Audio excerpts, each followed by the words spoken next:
Welcome back, everybody. It is Tuesday night, and it's time for another episode of Theater and Tech Trends Live with Jiles and Don. That's right.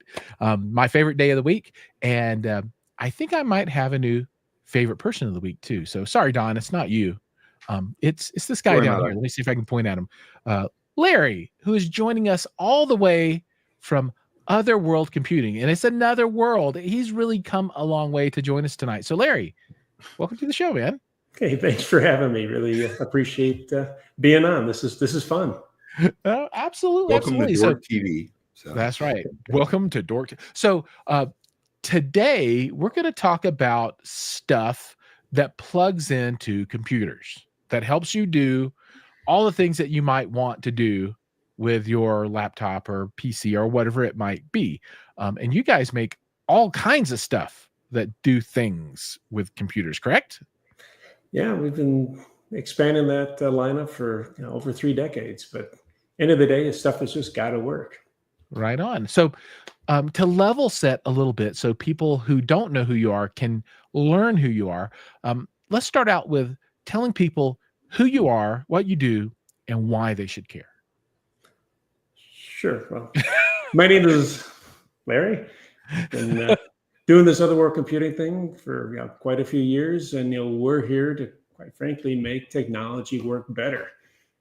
Customers that first came to our door, had lots of complaints. We shared those complaints and ultimately came into existence to solve those and provide gear that that just works. I mean, technology really should be working for you. You should have to work to use technology. If you plug something in, it should connect and go. If you use it, if you have a drive that's supposed to be streaming something or capturing something, you shouldn't have to worry about that drive doing what it promised to do.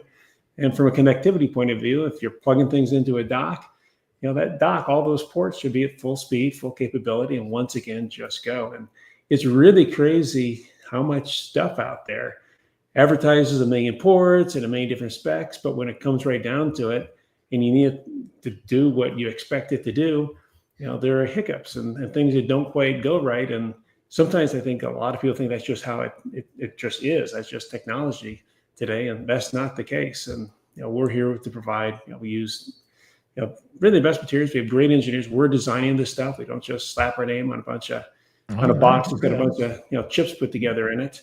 And when it comes to Thunderbolt products, that they're truly certified products, which means they're gonna plug and play and work, and they're also secure. I mean, we have, there's our software that's security reviewed and also gets signed off on by Intel and by Apple. In the case of Thunderbolt, as an example, there's so many. It's easy to nothing is really easy. I hand it off, but let's not be hasty. I think there's so many wrong ways to do things, despite how easy, or at least how logical, how common sense it is to do it the right way. And our team, we're our own customer. We build things that we want to use, and we're really fortunate that a lot of other people out there, from again, whether it's home, business, or those that are making the media that we all love, movies and music and television shows and such. They happen to like what we do too, and that's why we're here.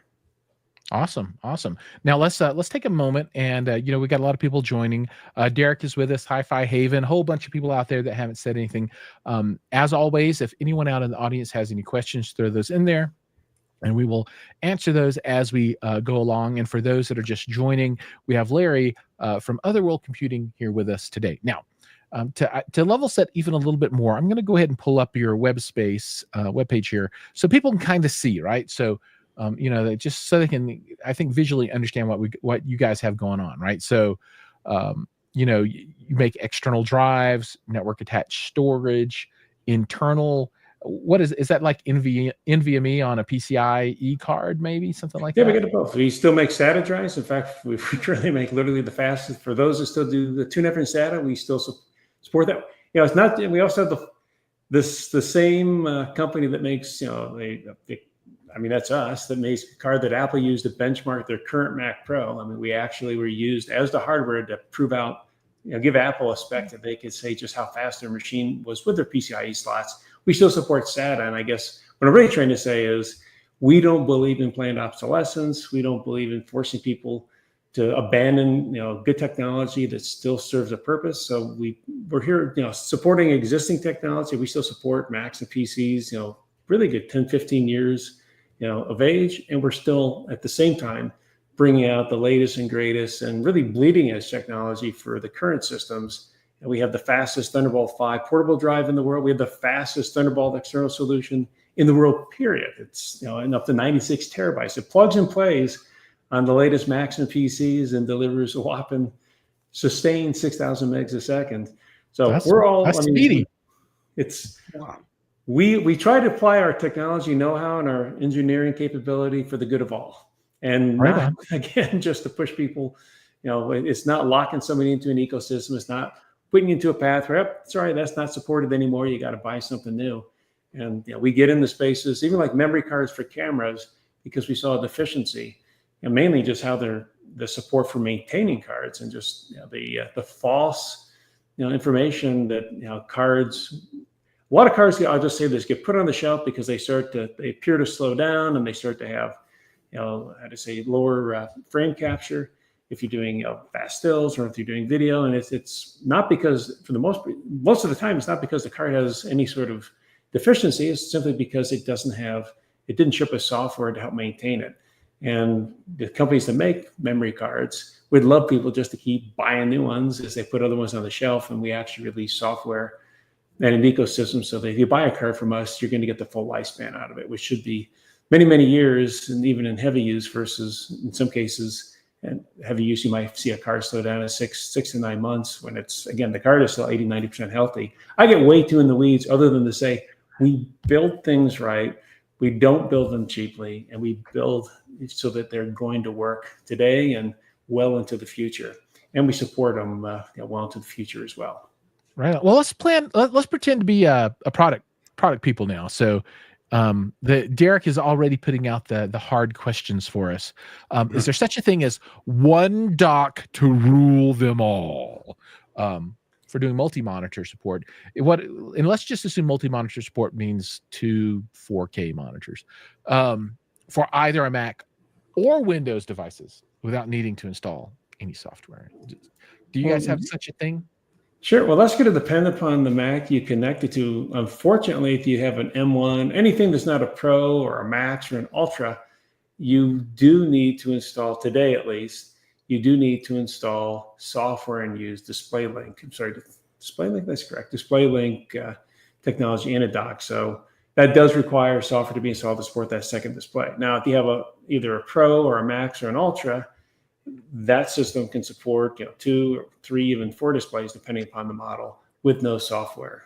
So the answer would be yes, we do have docks that, one dock that support multiple displays, but in order to do so without software, it's actually a hardware limitation, not a hardware limitation on the computer, not something that we can actually control in the dock. Now on the PC side, you've got MST. They have some other fun little standards and things that Apple, for good reasons, has stayed away from. And there's a little more. It depends on the system. There's more flexibility, but every Thunderbolt 4 PC, can support natively 2 displays through a dock without any software, any extra headache. And that would be this kind of stuff that I'm looking at. Well, that's the Thunderbolt 5. Oh, I guess the 5 would do it as well, right?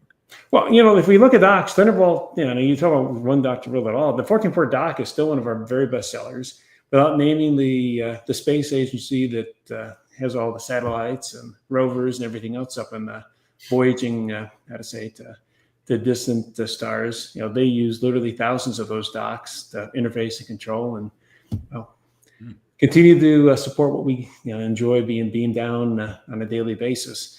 But you don't need a Thunderbolt 5 dock unless you have a Thunderbolt 5 workflow, and you're going to pay more for Thunderbolt 5 just because for the bandwidth. But in terms of you buy a Thunderbolt 5 dock, in my opinion, if you don't have a dock already. If you upgraded to a machine, if you're upgrading your platform to a new system, you already have a dock, get a Thunderbolt 5 hub, because you can separate your workflows. You can separate your Thunderbolt 40 gigabit from your Thunderbolt 5 stuff, use the downstream on that hub for your Thunderbolt 5, use the ports on your existing dock just like you already do. Now, if you're buying a brand new dock, you should just buy a Thunderbolt 5 dock, so you don't have to buy multiple docks.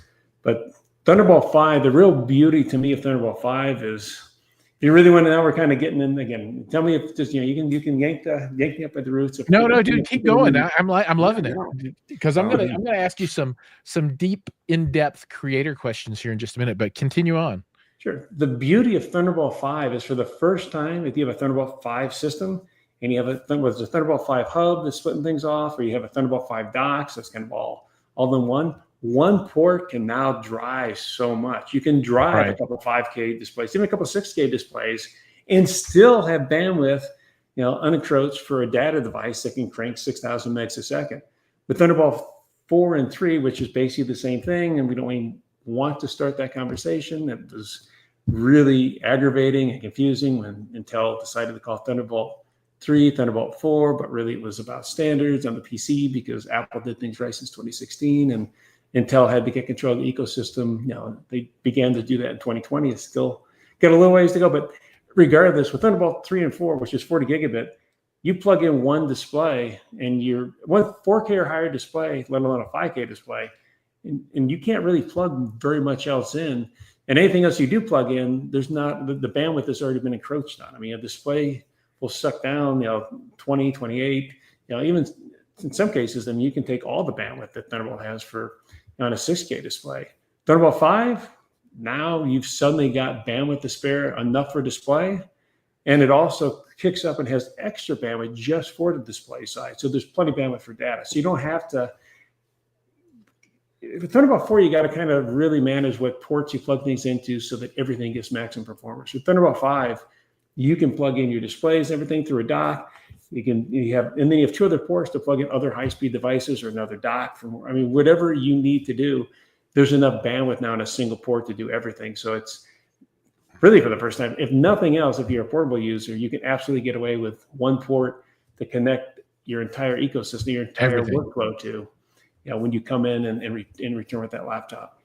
Right. So let's create a hypothetical kind of creator video workspace, right? So the idea would be to, and let's see if we can piece this together with your product. So something on the NAS side that, maybe 4, 5, 6 bays, something like that. You can drop in. Let's step back. Actually, are you a one-man band, one woman band doing it all? I'm a one-person band. You got it. It's all me all the time. Yeah. Then don't mess with you don't need a NAS. Let me rephrase that. We assume that there are 5 or 6 people, but there are actually 4 here that each need to share the storage. However, they're working on their own projects. So, my sons have the things that they do. My wife has the stuff that she does, and we don't want to have individual storage solutions for everyone. So we all want incredibly high speed and want real time video. Yep, and we're looking to do 10 gig connectivity throughout the ecosystem. We're all Windows users. So the idea is, what is the right equipment on the NAS side, on the dock side for laptops, to be able to pipe that 10 kind of gig workflow in through the house, right? And we have 10 gig networking, so that's not a problem.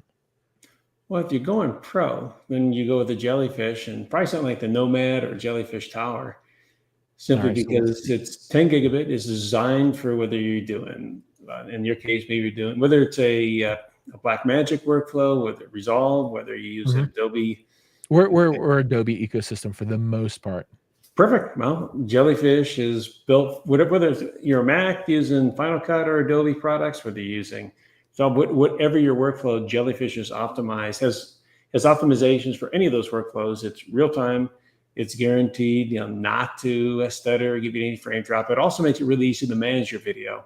Not only does it make it easy to manage your video, and we haven't even put the updates up there. 3.0, a brand new update to Jellyfish has just started shipping, and even incorporates some AI to where you can do in addition to all the high speed, up to 6 people at 10G can be connected and operating on the system with full bandwidth.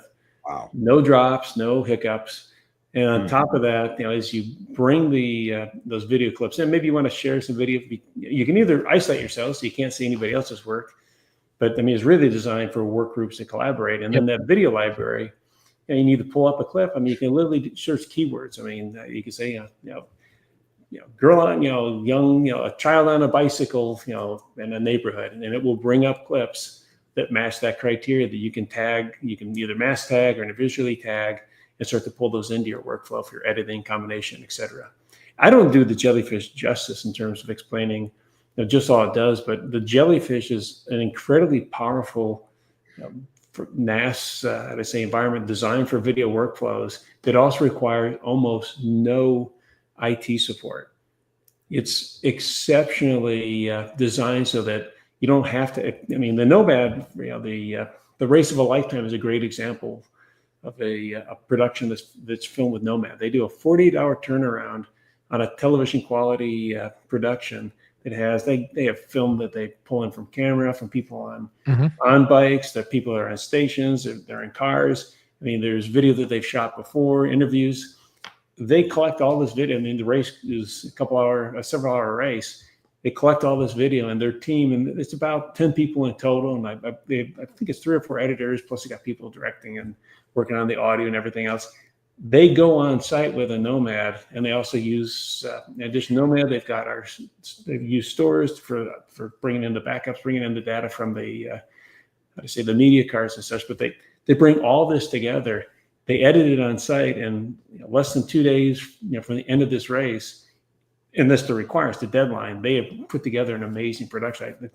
It's Muslim Lifetime Fitness sponsor it, but it's the Race of a Lifetime. It's actually, I wasn't into watching, bikers, the whole that particular kind of racing, and it's actually pretty darn intense, and it's the way they produce it. It's really entertaining. That's cool. As well. That's cool.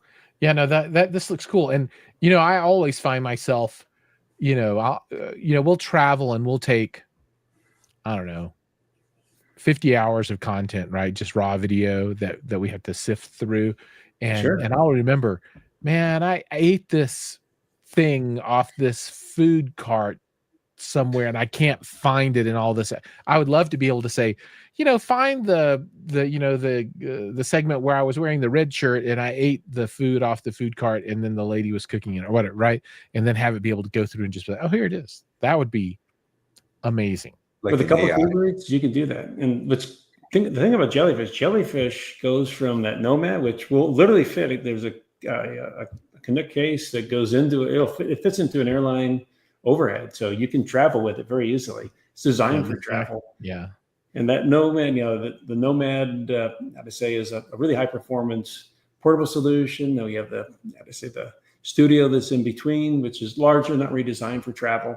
But we go from this Nomad and studio all the way up to XT systems and R24 and B24, which go into the petabytes. And in the case of the these rack systems, which you don't see a rack on there, but nonetheless, in the case of the rack system, it is literally power television stations and studios. In Norway, the largest television station in their country, uses jellyfish for ingest, for editing. They have close to 50 different podcast stations where people are producing and capturing and interviewing, do all their good stuff. They bring in live news video, but they bring this all into the jellyfish system, and then it's edited and sorted and managed for broadcast. But the same technology that drives that studio goes into this portable product, which you can benefit from, literally, anywhere you can take it in the world.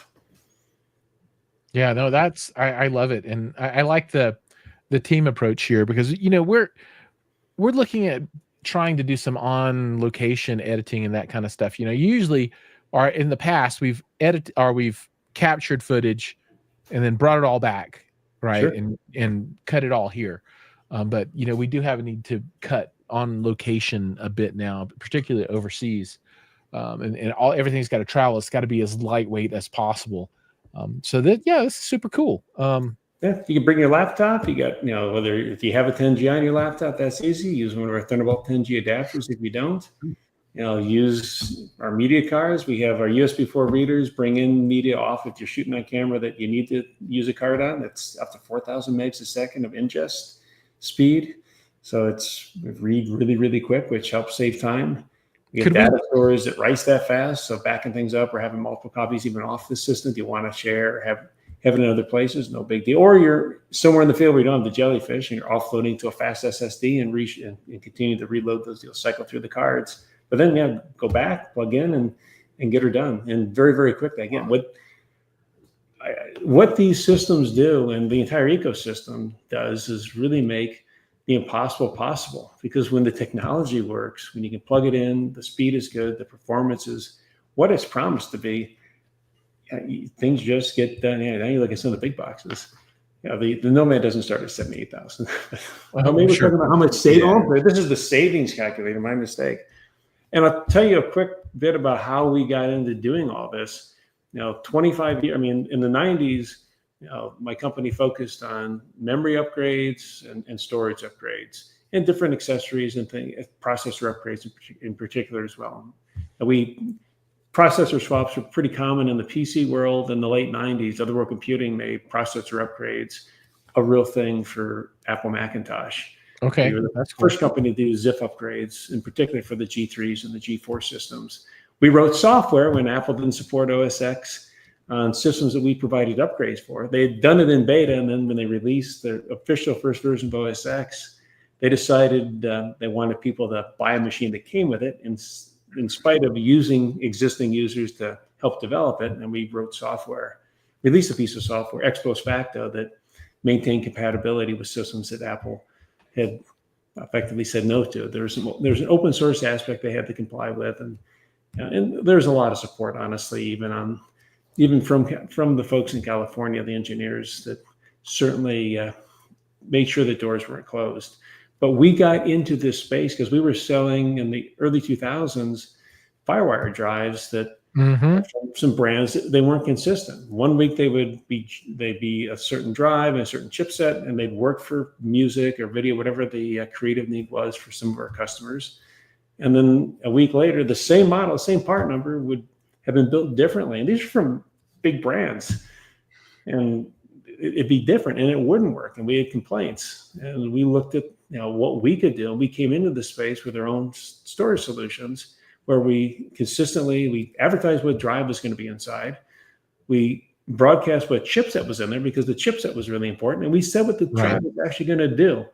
We didn't take the easy way out and just, well, it's a 40. At that time, it was a 40 megabit interface, or 400 megabits rather. So yeah, you get 400 megabits. Like, it doesn't. No, you don't. This is how fast the drive is. Right. We put in it, and this is what you're going to get when you work. And that's how we came into the creative space. We didn't build. We actually didn't design it specifically for creators, but we ultimately, in addition to having your home users, business users, people just need a product that worked. We ultimately gathered a really significant following of creators that they need technology that they could count on, and we built solutions. To us, it didn't matter what the application was; it had to work and had to work right.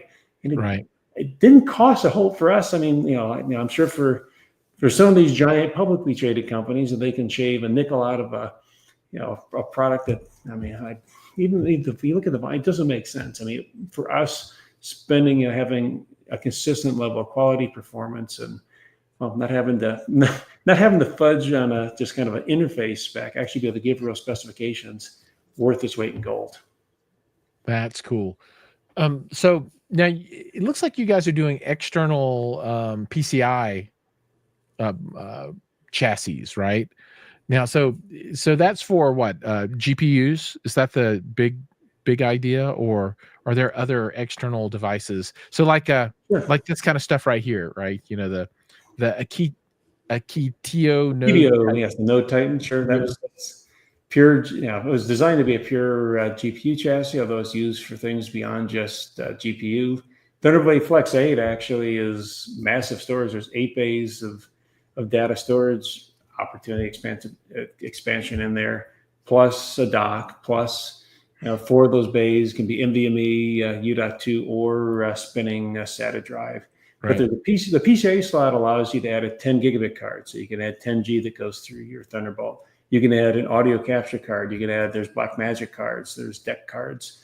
Bottom line is, certainly in the Mac universe, and if you're on the road as well, you may not have a system that has slots. If you're Mac, unless you buy a Mac Pro, which is not in everybody's budget by any means. Sure. You don't have a PCI slot, but you can buy an a Mac Mini M4 for $600 and plug a Flex 8 into it. Now you have a PCI slot and exceptional docking and storage capability. Right. I just want to, well, I'm sure my son's first question would be like, okay, Dad, how do I use something like this to add a 5090 onto my laptop? that's what he's going to want. Well, the problem with 5090, the bandwidth, you're going to need Thunderbolt 5, and you're going to, so at that point you're spending, you're probably going to build a PC you're going to put that into. Or if you get a laptop that's got Thunderbolt 5, hopefully the video is pretty good, but if not, you can do it. Right on. I'll wait for Thunderbolt 5. Right on. Cool. And on the PC side, I would, there's going to be a lot more Thunderbolt 5 coming to PC from what I can tell in the near future here, and I would certainly wait for that. I'd wait for some things that work themselves out, because, and this is, again, I'm not ripping on PC. I mean, PC, it's important part of the ecosystem, and honestly, I believe you use what works for whatever your application is. I mean, while we depend mostly on Macs, we get plenty of PCs in our environment because there are things that, quite frankly, a PC does a lot better. But on Thunderbolt, Apple has, even though it's an Intel, technically it's mostly an Intel developed technology, Apple really has consistently had the absolute best implementation since day one. It's also why, if you're on the Windows side of the equation, if you have a Thunderbolt 3 PC, you can't use anything that's Thunderbolt 4, and that has to do with standards that just were not implemented and maintained on the Windows side. But if you're on the Mac, in the Mac universe, the very first Macs that shipped with Thunderbolt 3 back in 2016, you can plug Thunderbolt 4 devices into and they work just fine. Oh, that's cool. Thunderbolt 4 didn't really introduce new features. It just brought enforcement of the features that ultimately should have been there in every system that shipped. And Apple has always implemented the full feature set from day one. And that's why on a Mac, you can go back to Thunderbolt 3 and 4 are the same thing. And on a Mac, we can prove that true. All right, cool. Okay, so we're closing in on the half hour. So if people want to avail themselves of your gear or learn more about it, is the website the right place to go? And then, if beyond the website, if they have questions, are there people that can help, or how does that work? Sure. OWC.com is a great place to go. There's a lot of information on the products, the solutions. There's going to be a lot more, and every day we're improving the information on that site. In addition, OWC.com, MacSales.com has a great, is a great place to go if you're a Mac user. B&H Photo Video is one of our best outlets for all of this great gear. Amazon.com certainly offers the gear, but if you want, to me, again, you go to a place that Amazon's great, but a B&H or a MacSales or a Film Tools, the places you can walk into and talk to folks, or give us a call. I mean, 800-275-4571. We have people who will also pick up the phone and talk to you and answer your questions, which is also very important. But ultimately, getting the right stuff is a little bit of research and knowing that there's somebody on the other side that will make sure it always works. Cool. Well, thank you so much for bringing all of the details and introducing not only me, but everybody else out there to Otherworld Computing and the solutions that you provide. And man, the jellyfish, I think that's one that I'm going to have to dig into. You need to review that. I think that is going to resolve a lot of issues that I might have. Oh, one question on the jellyfish. So you're on location, you've got that guy out there. If you have a remote team that's overseas or back home, does this have like any type of web connectivity with a easy to find front end, so you can hit a URL and it'll dump those folks into this unit? It'll create video proxies and all that stuff right on the box, and allow you to provide web link to view and review. You can even then, again, if you have people who are working remote, if you want to share the project and collaborate with somebody on the other side of the world, you can check that out, download it, edit your piece, it locks it on the jellyfish, and then upload it back and reintegrate it. So it's got some cool stuff. And I saw a question about laptops. I got different laptops for Mac and PC. Is this it? Yeah. Yeah. On any, on any of these systems, Jellyfish or Jupyter, it doesn't matter Mac or PC. You set up user permissions and access and connect on in, and you do your thing. So it doesn't. There's not different. Obviously, there's different setups on the computers, but there's nothing special you have to do or know on the Jellyfish itself to use it in a mixed environment.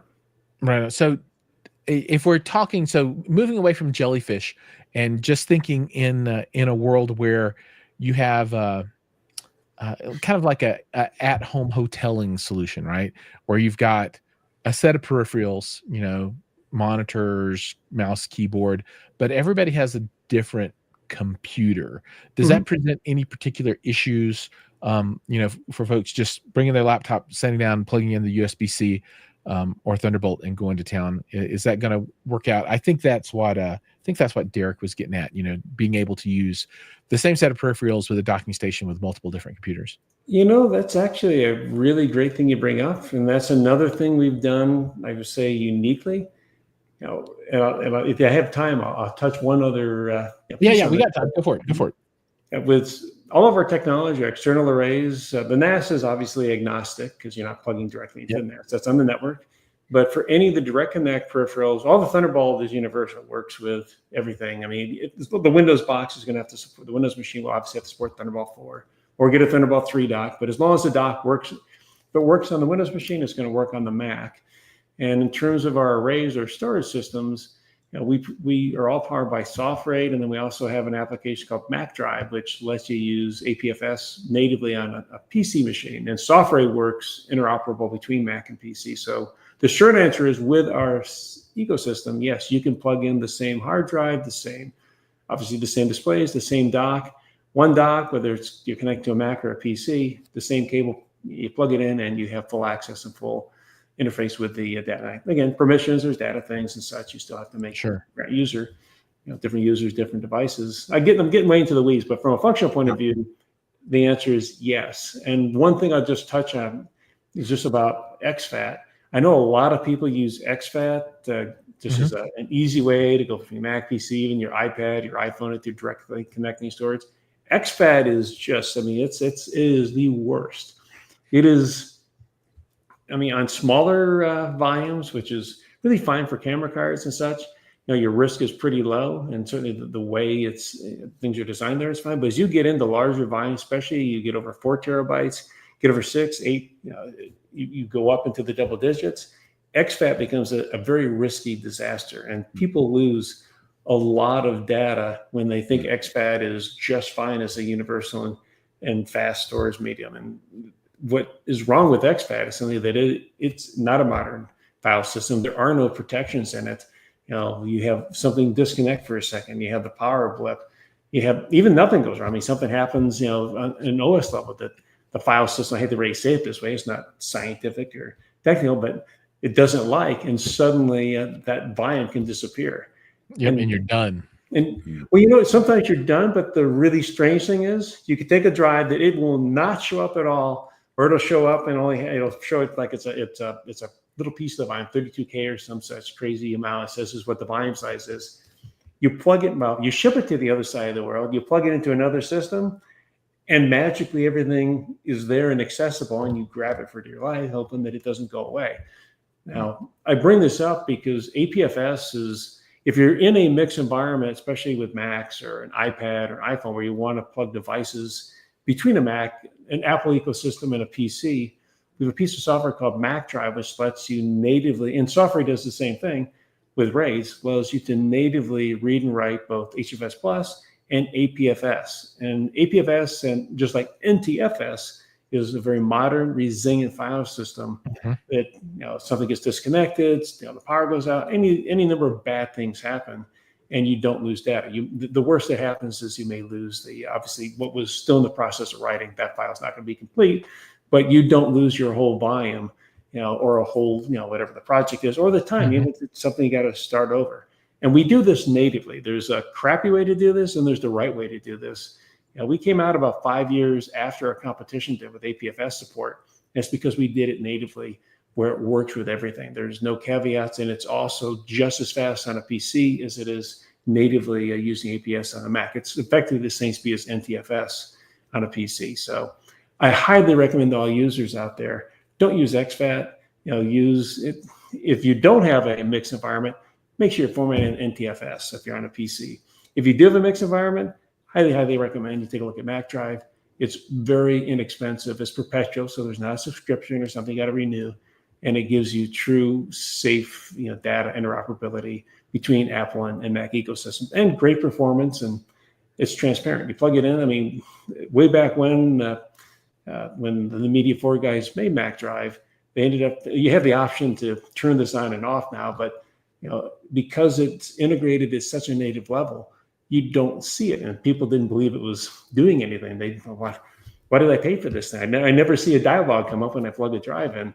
Well, yeah, but the drive's working. But how do I know it's working? Okay, well, we're going to put a box up. I mean, it's right on. It's the simple stuff. I mean, one thing you're finding about OWC, I think we make some really, really cool gear, but we will say this. You hear me say this. I mean, we're kind of the boring part of it. You're doing all the creative work. I mean, you're driving your audio video setup, you're doing your editing, you're doing your capturing, you're making these big plans, this awesome art, this awesome, how to say, creative project, whatever, this video, whatever it might be. We're just kind of, we're the stores that's just kind of sitting there working, we're the connectivity that's sitting there making it working, the technology, so that it's all working, and you don't have to think about us. So all that energy goes into these creative efforts and your clients' creative efforts. So that's us. That's awesome. I love it. And I will dig in and find what solutions that you guys have, and see how I might improve my workflow. Right? It can always get better. Well, you know who to call. We'll set it up. Cool. Right on. Well, Larry, thank you so much for joining us today. And for everybody out there watching, we're going to move over to segment 2, and I'm going to talk with Don a little bit about some upcoming projects we have. But Larry, we're going to go ahead and say goodbye. Thank you so much for joining us. Have a great evening. My pleasure. Anytime. Absolutely. Thanks, Thank you. Larry. Take care. Bye-bye. All right. So, Don, people are going to want to know what's been up with you lately. How are things? Well, I mean, they've been better, but they've been worse. I'm driving right now, which is cool because I can get my hands on the steering. It's hard to explain. Like I can do this, right? And you couldn't do that before. No, but I can't reach the touch screen in my truck. Anyways, so I recently lost my oldest friend, so I needed to go see him, and I didn't want to fly and try to handle luggage and everything. It was just really hard for me to do that, rent a car and all that. So I was like, I come up with this great idea to drive. So I proceeded to drive 800 plus miles. Oh my God. Through tornadoes and through a hailstorm and a flat tire 30 miles from my destination.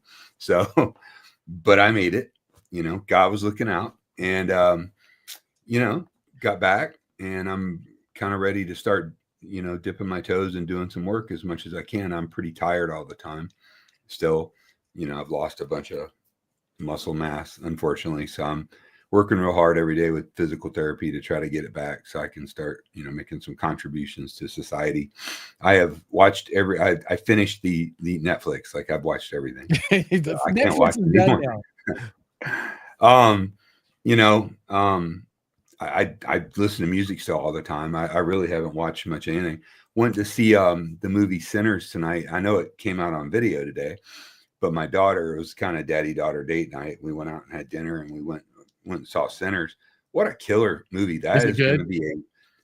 I mean, I liked it a lot. It's kind of Dusk Till Dawn-ish, kind of the Bayou. Like, it's a really cool movie. I thought it was great. It's almost like a Broadway show. It's very musical, and even in the theater I was in, it sounded good, and they're not necessarily the best musical type speakers, but it was really cool. So I'm trying real hard, man, to get back to normal. It's just been, man, it's going to take a long time, but at least I can drive. I'm functional. I can use a mouse somewhat. I can't really type all that great yet, but you can scratch your nose. Yeah, I scratch my neck. I scratch my nose and other things. Yeah. I can take a shower by myself. I can get dressed by myself. I still can't button my jeans. I know it's TMI, but it's little battles. But I don't have to drink out of a straw. But I can't hold a fork. So unless I hold it like Hagar the Horrible, and I'm like, my head down, I'm like, Like, damn, somebody feed that guy. Yeah, man, just trying to get right, bro. That's cool. Well, I'm just happy that things are, I think you're over. Do you think you're over the hump? Because it feels like you're kind of like I mean, well, you've climbed the mountain and now you're coming back you know, down. if I just want to like talk to a camera and use a computer, I guess I'm getting somewhat over the hump. But I have a lot of other interests that are very, very, very Yeah. physical that I do, some capabilities that I'm not able to do right now. So yeah, it's going to be a long process. I'm healthy. I mean, all my, my blood work and all that. So there's positive on that. This sucks getting old, dude. I don't recommend it to anybody. But hey, listen, I got some great reviews coming out. I've got, I'm going to do a bunch of stuff for the Acurus equipment, which has blown my mind how good it is. The Stark speakers, I've fallen in love with them for a budget speaker, and the Ever Solo Play, which I have. I'm about ready to do a full video on that, which is really just a kick-ass piece of little gear. You know what I'm talking about, Giles? It's like I know exactly what you're talking streaming out. Dude, I have to say, it's pretty cool. So, and SVS and some other stuff. So you ask. Yeah, no, that's awesome. It's good to see all my people here, man. Our people. Yeah, we're all here waiting on you, man. I know. They're all awesome, man. Good people. See Big Chuck, come back and see me, man. We need a jam. I got some new stuff for you to hear. So cool. Well, I'm to jam with my people. I'm taking off on vacation here pretty soon. Going to be overseas for a little while. Yeah. Thailand. Mm-hmm. Yep. I was going with you. I wish you were going too. That'd be super cool. Next time. I'm a big fan of Thai food. Yep. So tonight is kind of like my last little minutes here, and then I'm going to be disappearing. So for those that watch, there will be no show for 3 weeks. But after that, back in black. Well, I'm probably going to be picking up my Audioholics Monday night live stream. So now everybody go watch the Monday night live stream with Don. Well, I'll put it out there. I mean, please do. Everybody should. I'm on social media quite a bit, but what I'm trying to get it where I can host it and do it right. You know what I mean? And not be overtired and be a grumpy jerk. You know what I mean? So I hear you. Yeah, lots of cool stuff happening, man. Talked to Wendy at Focal today. They got some great stuff going on. Just some of the different manufacturers on it. SVS is killing it right now. I mean, there's a lot of stuff happening, and the tariffs. I don't want to bring that up, but I mean, that's something that the 800-pound gorilla in the room, dude. Everybody's prices are going up. So interesting times, my friend. Indeed. When you had to call them interesting times, it's never good. All right. I do think we're going to go ahead and cut it now. So everybody out there, thank you for joining. Don, thank you for taking some time and joining in tonight. I have so much gratitude in my heart for everyone that has supported me. Just a kind word. Hey, how you doing? And you, Giles, you've been amazing behind the scenes. Hey, there's my boy Brian. So this dude, Brian, right? I'm just real quick. I gotta say this. So Brian's Italian, obviously, right? But he's not just Italian. He's really fucking Italian. Excuse my language, right? Hey, I'm back. And dude, he cooks me a bunch of food, and he goes, "Yeah, I'm gonna bring you some food." He brings me just like the most amazing everything. I can't even begin to tell you how good it was. I was like, "Wow, dude, what a straight cat, man."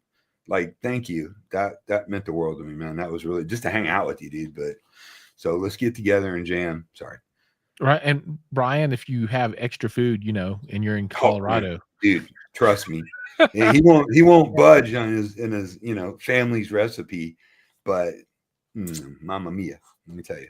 That's cool. There's this thing called Cedia that he probably wants to come to. And he's not in the business. He's an enthusiast. Okay. Right. But he could come with me. I don't care.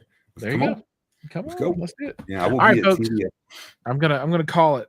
So everybody out there, see you guys after vacation, and make sure to watch Don. Yeah, I'll put it out there before I do it. If you guys will have some good guests on. Thank you. Cool. All right, everybody. See you in the next one.